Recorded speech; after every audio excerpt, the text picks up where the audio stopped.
Sup, my guys? It's your boy Dixon. Today we want to react to borders towns clear out as troops pursue migrants. What's happening to the border? Let's go.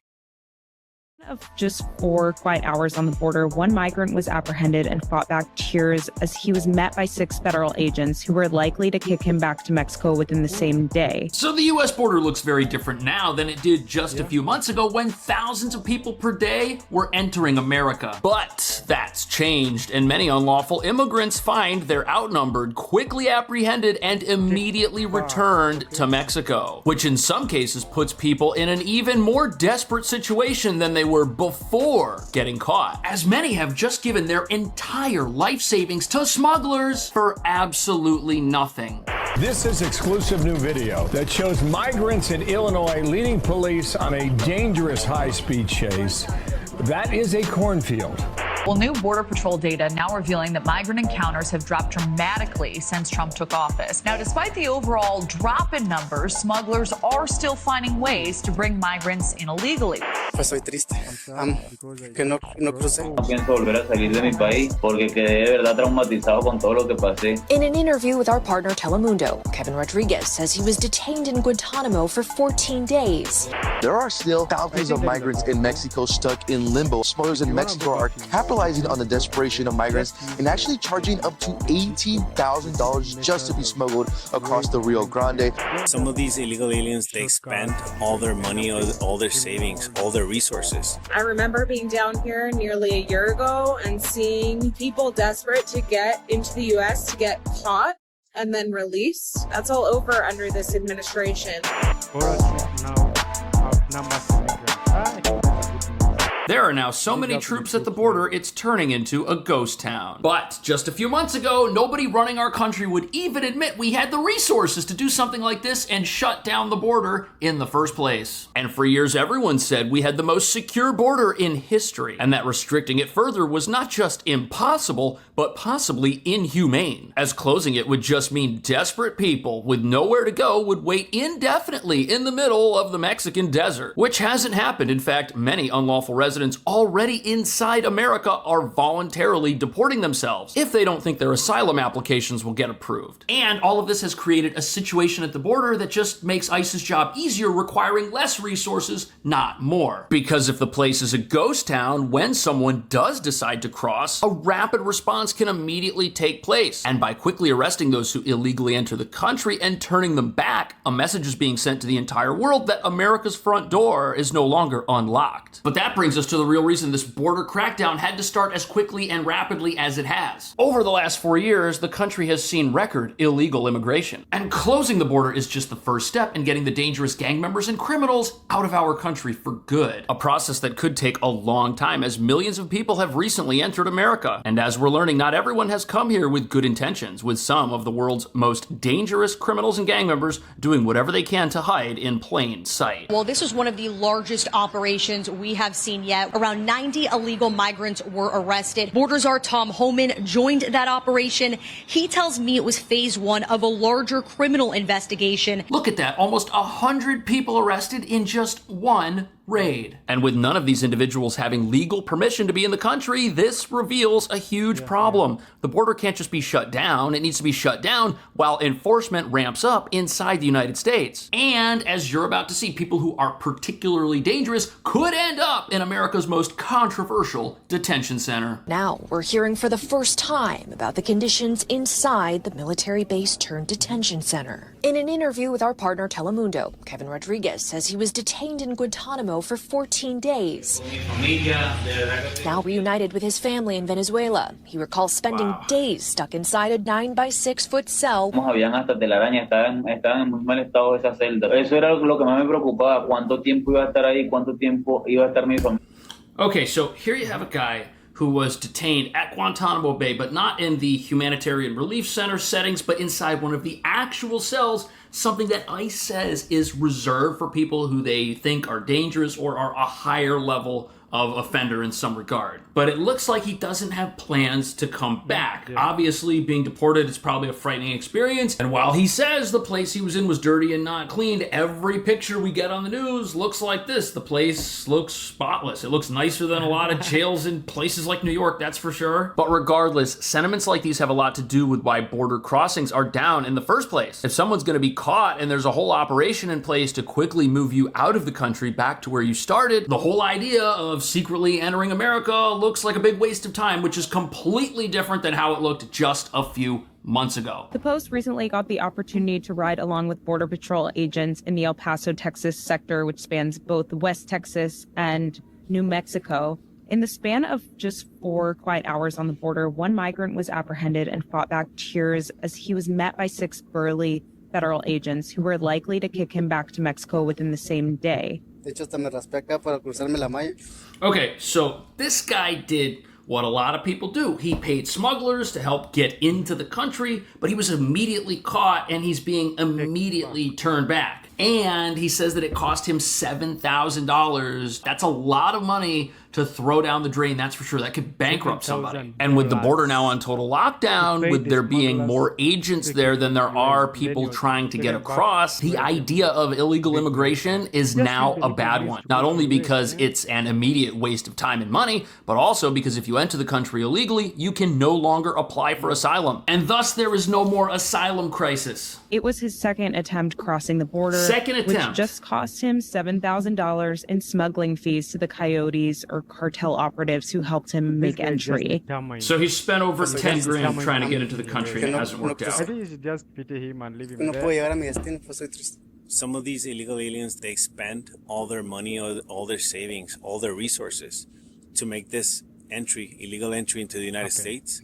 With more manpower and time. Okay, so it's important to understand that people aren't going to spend everything they have trying to come to America if they can't stay once they get here. Previously, that was how things worked, and that's why we had the asylum crisis. Apparently, this person, he's one of 395 people that are now caught per day, which is down from what looks like a peak of 1,800 per day in 2023. And there's another disincentive that nobody's talking about, which also stops people from thinking that they can come to America and get in the country without permission and then live a semi-normal life, even if they set up shop in a sanctuary city. The Department of Homeland Security says the app once used to help migrants travel to the U.S. will now only be available to aid non-citizens in leaving the country. The CBP One app is a free resource that individuals can download on their phones. The TSA also used the app to verify migrants when using airport security. Okay, so this app was not only your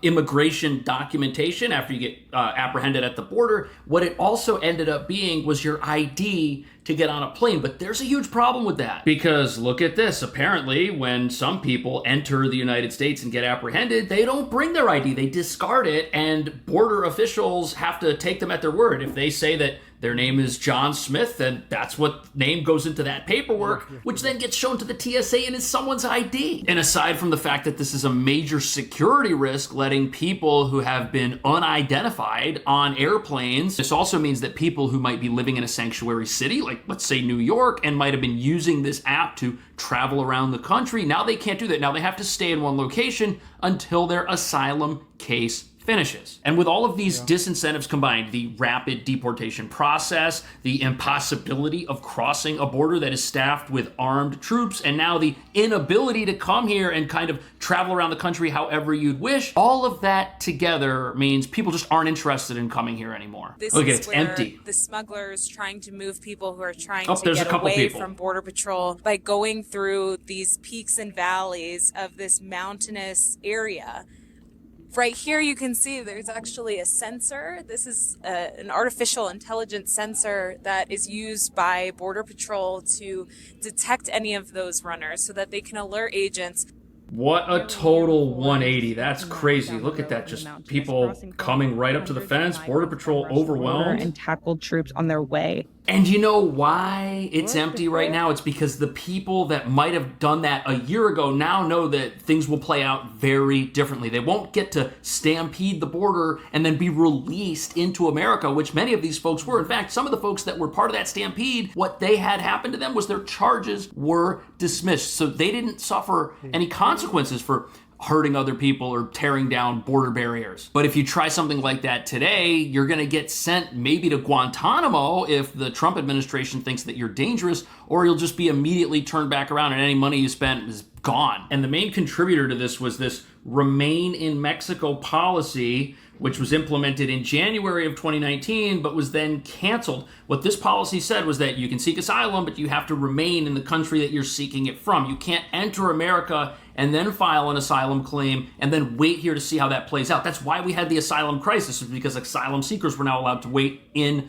America and come to cities like New York that give away free shelter beds and just wait until their case is either successful or unsuccessful. And since there's no enforcement on basic immigration law, many people were staying here after they were already told, hey, you didn't qualify for asylum, you have to leave the country. People were just staying. But smuggling people into America, that's big business. These cartels, these gangsters, these smugglers, coyotes as they're called, they're making a lot of money bringing people across. And they're still telling their customers, hey, we can get you in, but they are saying it's going to cost a little more because security is now tighter. There are still thousands of migrants in Mexico stuck in limbo after President Trump did end that CBP-1 program. Now, smugglers in Mexico are capitalizing on the desperation of migrants and actually charging up to $18,000 just to be smuggled across the Rio Grande. $18,000. And since the people who get smuggled in aren't around to immediately dissuade others and say, hey, it didn't work for me, I got caught, these guys still have unlimited customers. They're scamming these people. And look at this. The gentleman that was in that New York Post story, it says that it was his second time crossing the border. So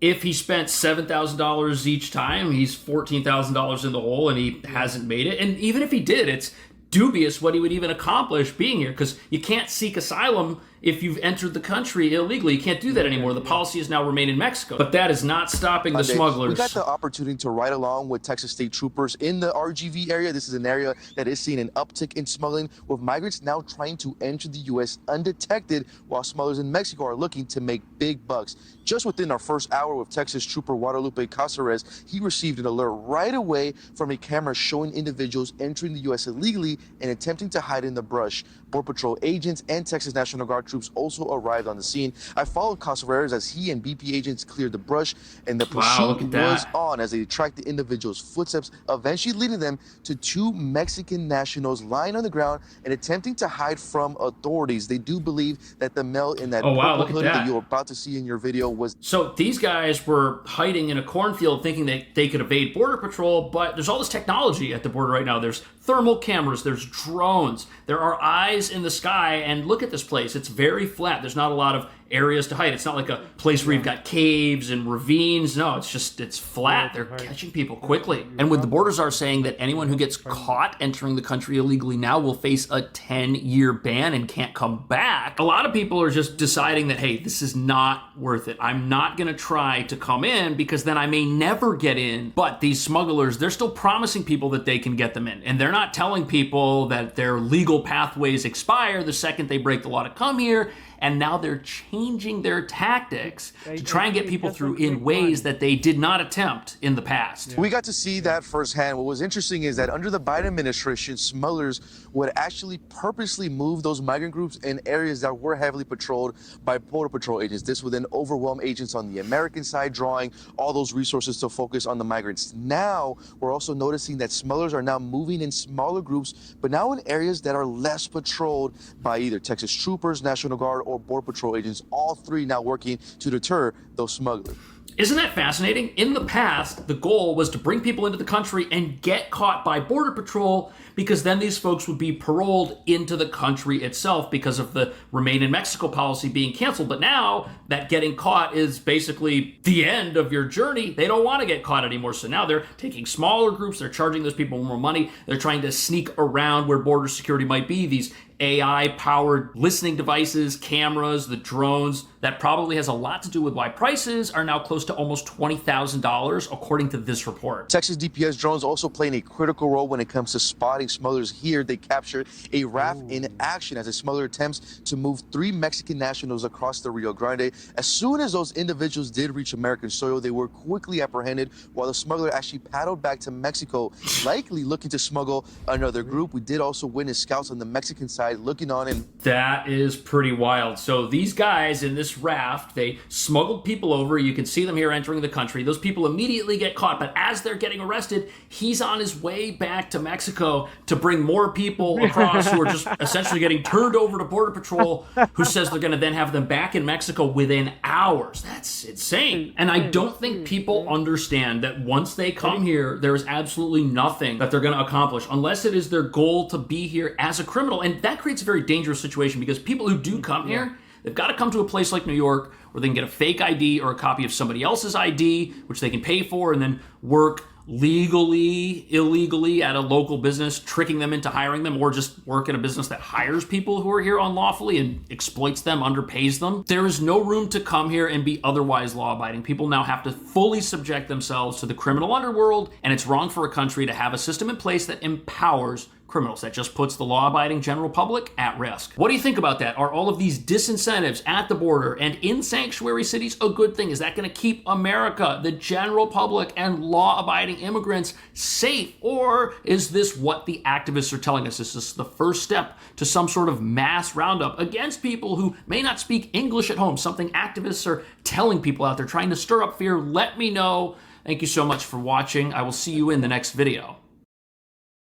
Uh, I think the troops and the government is doing a lot of work to make sure that these immigrants are not coming to this country. Number two, I think the government also need to work seriously and closely to try and arrest those smugglers because they can see clearly that the migrants are brought in, they are being caught by the troops or the police, but they're still going to get another people. I think it's just the business they're doing. So they need to fight the smugglers and also the immigrants. That one will help. I'll keep on checking the comments. Share with me what you feel like, what they should do. Share your views. See you in the next video.